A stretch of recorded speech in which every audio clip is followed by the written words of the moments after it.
নমস্কার, কেমন আছেন সবাই? আমার একটা নতুন ব্লগে আপনাদের সবাইকে স্বাগত জানাই।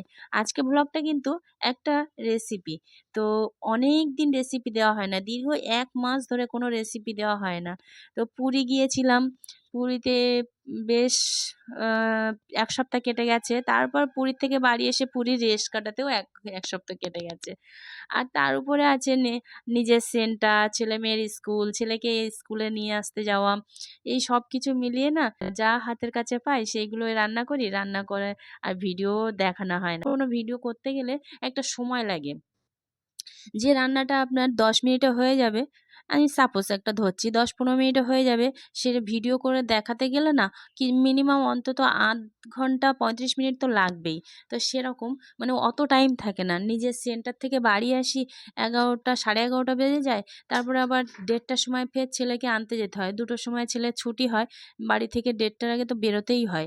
তো এরকম ১১:৩০ থেকে আর ১:৩০ পর্যন্ত, তার উপরে আবার মেয়ে বাড়ি আসলে মেয়েকে আ স্নান করানো, খেতে দেওয়া। আর আমি আবার এসে উম মানে কাটাকুটিটা থাকলে আর রান্না করতে বেশি সময় লাগে না। এসে কাটাকুটি, মাছ, শাক যাই থাকুক সেগুলো কেটে বেছে ধুয়ে রান্না বসাতেই ১২টা ১২:৩০ বেজে যায়। তো সেইভাবে রেসিপি করেও হয়ে ওঠে না। আজকে ছেলে-মেয়ের স্কুল ছুটি আছে। আমার ছুটি ছিল না। আমি সেন্টার থেকে বাড়ি এসে ভাবলাম আর তো বেরোতে হবে না, বেশ মজা। তো আজকে একটা রেসিপি বানাই। আর এর মধ্যে অনেক আমি পুরীতে গিয়েছিলাম, তো তখন থেকেই কোনো রেসিপি দেওয়া হয়নি। অনেকেই বলেছে যে, "কোনো রেসিপি পাচ্ছি না ভালো, সে ভালো লাগছে না।" তো যাই হোক আজকে রেসিপিটা দেই। ১ম এ পটলগুলো, আর এ বছরে এখনো পটলের দোরমা খাওয়া হয়নি। মানে পটলের দোরমাটা আমি বেশিরভাগ নিরামিষ বানাই নারকেল দিয়ে। তো যাই হোক আজকে একটু চিংড়ি মাছের পুর দিয়ে পটলের দোরমা বানাচ্ছি। পটলগুলো ১ম এ কেটে মানে একটু চেঁচে নিয়েছি। কাটিনি, মানে খোসাগুলো ছাড়াইনি। একটু চেঁচে নিয়েছি। নিয়ে এক সাইড পটলের এক সাইড একটুখানি মুখ অল্প কেটেছি আর একটা একটু বেশি করে কেটেছি। ওর ভিতরের যে পটলের দানাগুলো সেগুলো বার করার জন্য। তো সেগুলো বার করে নিয়েছি। নিয়ে একটা স্মুথ পেস্ট বানিয়ে নিয়েছি। পটলের ওই যে দানা আর কিছুটা চিংড়ি মাছ, কিছুটা বলতে ৮টা-১০টা চিংড়ি মাছ আর বেশ অনেকটা চিংড়ি মাছ ছিল, সেই চিংড়ি মাছের মাথাগুলো একসঙ্গে একটু রসুন ৩-৪ টে কোয়া আর ২-৩ টে অ্যা কাঁচা লঙ্কা দিয়ে পেস্ট করে নিয়েছি। নিয়ে পটলগুলো ভেজে নিয়েছি একটু নুন হলুদ দিয়ে একদম লাল করে। নিয়ে তারপর সেই তেলের মধ্যে যে পেস্ট করে নিয়েছি চিংড়ি মাছের মাথা আর পটলের দানাগুলো, সেই পেস্টটা দিলাম কালো জিরে দিয়ে।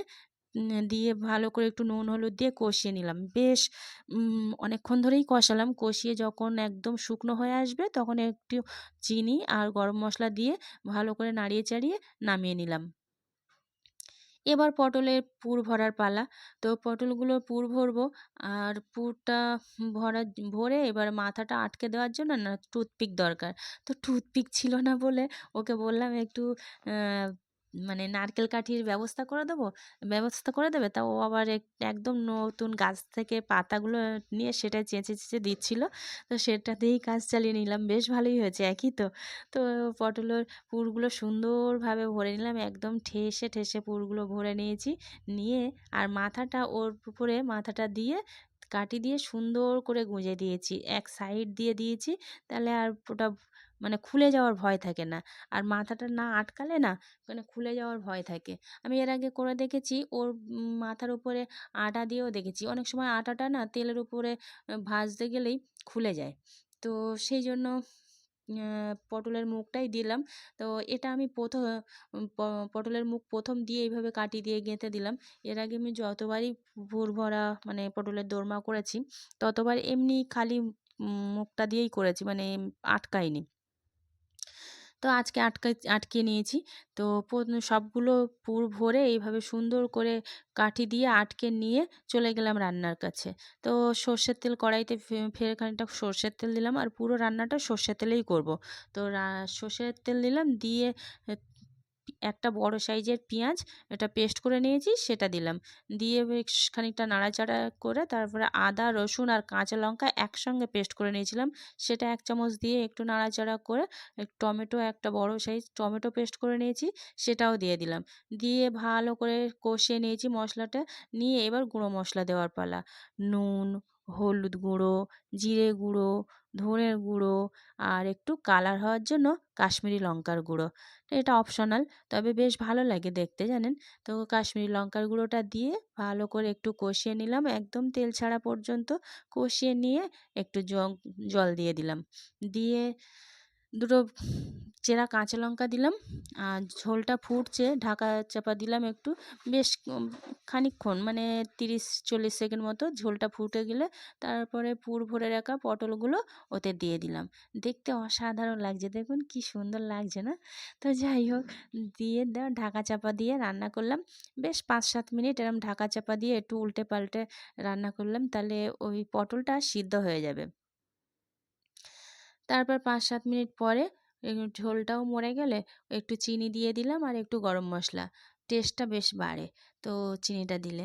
তো দিয়ে তারপরে নামিয়ে নিলাম। আর এই যে পটলের দোরমাটা না হয়েছিল, এত সুন্দর খেতে হয়েছিল, মিথ্যা কথা বলব না, দারুণ টেস্ট হয়েছিল কিন্তু। আমি কোনোদিন চিংড়ি মাছের পুর ভরে একবার করেছিলাম, সে অনেক দিন আগে। তখন রেসিপি করতাম না। তো যাই হোক, আর বেশিরভাগ নয় আমি নিরামিষ করি, মানে নারকেল-টারকেল দিয়েই বেশিরভাগ করি। তবে একদিন নিরামিষ করেও আমি দেখাবো। সেটা কিন্তু আরও বেশিই ভালো লাগে নিরামিষ, যে ভালো লাগে না তা নয়। তবে আজকে চিংড়ি মাছ দিয়ে ১ম করলাম, খেতে কিন্তু দারুণ হয়েছিল, টেস্ট হয়েছিল। তো পটলের ভিতরের থেকে যে পুরটা বেরোচ্ছে, আমার ছেলে তো বলছে পুরটা বেশি ভালো লাগছে।